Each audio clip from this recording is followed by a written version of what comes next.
Will Logan Sargent go to IndyCar and drive for Prema Racing if he exits Williams from Formula One? Now, Prema Racing is very well known in the European side on the feeder series. They have a lot of successful campaigns in F2, F3, F4. They're in F1 Academy. They were in the European Le Mans series for a little bit before they released that to focus on the LMDH program with, I think, Lamborghini. So they're very successful. And if you look at their F2 history with drivers, there's a lot of currents and a lot of former F1 drivers that have gone through Prema. Now, this is a short list of drivers. There's more to it, but just want to give you an example of the drivers that have gone through there. You have Charles Leclerc, Nick DeVries, Mick Schumacher, Oscar Piastri, Oliver Bearman, and Logan Sargent. Now, again, they have a very long, successful list of championships and having championship driving drivers. There have been some reports that Prema Racing has been speaking to Logan Sargent about a potential drive in IndyCar. Now, it's a big deal for Prema to go to IndyCar because they're European based and America is America, right? And a big thing that you don't really see anywhere else is that there's ovals. So Prema is going to have a 2-car entry next year in IndyCar. Very exciting.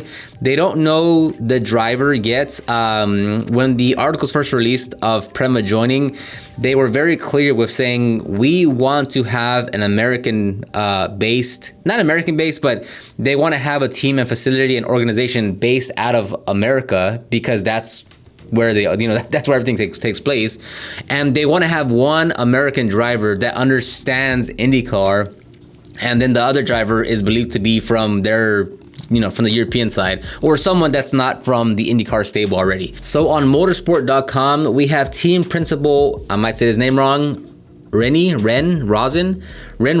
He said, speaking about Logan Sargent, he says, we have known him for a while. We are talking, but from the driver's side, we are not really interested in discussing now much because I have been concentrating on building up the team in the style that we all want, and drivers will be on the second stage. So here, they're not making the drivers a priority because they're very set clear, like, they're very successful and they do want to be competitive from day one. So their main focus is to say, okay, we need to go make sure we're hiring the right people, putting the right engineers, the right mechanics, the right team principals, and then drivers will come second to that. So that's a really a good way to look at it. Now, they do also make it very clear that they are talking to a lot of drivers, not just Logan Sargent. When Motorsport asked about Colin Eilert, because Colin Eilert also has 2 seasons in IndyCar with Juncos Holliger Racing, they also said, the team principal also said, to be honest, he's one of the drivers that I would say is, I don't say on our list, but is for sure somebody interesting. Looking at his experience and the previous years that he raced with us and against us. So it seems like it's a very fluid, like, yes, we're talking to everyone because we do want to see what's the current market looking like. Because another potential person that was thrown in there as well was Alexander Rossi, which he will finish this year with Arrow McLaren, but next year he is out of a seat. So there are a lot of possibilities of who they might pick up. Again, they do want to have someone that has, and you want to have that, right? You need to have someone that has the experience of driving an IndyCar and knows the systems. That way, they can help you guide your entire program, and they can also help the other driver who isn't in IndyCar and kind of show them the ropes. And you need to have like a veteran, so to speak, on your team. So I can see Prema talking to a lot of people because, again, Prema has a long history of success, of winning championships, and that's why they're there, because they want to compete for the championship. So a lot of drivers will want to have this seat because of the history of what Prema does. Would it be cool to see Logan Sargent there?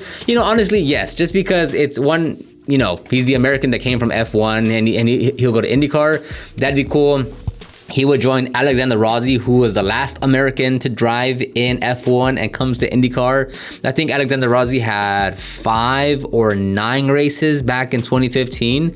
And he'll join, there's a few other F1 drivers, like you have Marcus Ericsson, Roman Grosjean, Alexander Rossi, and you do have 2 or 3, depending on how you want to look at it, you have 2 or 3 F1 reserve drivers in IndyCar in Pato O'Ward for McLaren, Pietro Fittipaldi for Haas, and then for the little while that he was there, Theo Pourchaire, he is the reserve driver for Sauber, and then Colton Herta was supposed to go to F1. He didn't have enough super license points, but Helmut Marko was trying to recruit him to go drive for AlphaTauri. So, there's some F1 talent in there. Now, one thing that I want to kind of focus on is like, I like when a lot of people say like, oh, like IndyCar or the World Endurance Championship or IMSA is just a washout of F1 drivers because they couldn't make it there. That's simply not true. I mean, a lot of former drivers, a lot of former F1 drivers who aren't in the series anymore, a big reason on why they're not in there anymore is because of money, sponsoring, backing, right? Like a lot of the drivers that you see on the grid right now in Formula One are there because they also bring money. That is like, it's not because like, oh, this is the best driver that we've seen, and yeah, he brings no sponsors and no money, but man, he's just so good, we have to have him. That's not how it works. Everyone there to some degree brings sponsors, backing, money, because it is very expensive. It's not like there's someone that, they just saw racing at a local circuit and they're like, we need this guy. No, there's money behind everything. So anyways, so what's cool to see is that we have in IndyCar, there's a lot of former F1 drivers, and you would think that, since F1 is the pinnacle of motorsports and you have to be the very best of the very best, right, in quotations, to compete in there, you would think, and this is what a lot of people say, of like, oh, well, any F1 driver would wipe the floor of IndyCar drivers because they're not as talented. And, we don't have to talk in hypotheticals or in theories. There's already plenty of examples of how that actually plays out. So in this section, I'm going to mention a few of the former F1 drivers that are currently driving in IndyCar. And I'll give you I'm going to keep these stats very simple because I don't want to make this video too long. I'm just going to keep these very, very simple and simplistic to how many race starts, how many wins, and how many podiums in their career, okay? So Marcus Ericsson, he was a Formula One driver, and he's had 88 race starts in his career in IndyCar. He has 4 wins and 11 podiums. Alexander Rossi, he has 139 race starts. He has 8 wins and 30 podiums. Romain Grosjean, everyone knows him. He has 55 race starts, 0 wins, and 6 podiums. Pato O'Ward, he is an F1 reserve driver, so I'm going to put him in that same category because he is an F1 reserve driver. He has 80 starts, 5 wins, and 22 podiums. Again, Pietro Fittipaldi, same thing. He's an F1 Haas reserve driver, so I'm going to put him in that boat. He has 17 race starts, 0 wins, and 0 podiums. Colton Herta, he has 90 starts. Again, he's not an F1 driver, but he was supposed to go to F1, but the FIA did not grant him enough super license points. So Colton Herta has 90 race starts, 7 wins, and 15 podiums. So again, very, very simple little example to give you. But by no means is it, oh, if you come from F1 to any degree, you'll just wipe the floor with IndyCar. That's simply not the case. It's a completely different series. It's a completely separate car to drive. It's on different tracks. It's on different rules. It's on different competitive level. So it's simply not the same, right? And if Logan Sargent were to come, I don't see him just getting in, a Chip Ganassi, Andretti Global, a McLaren, or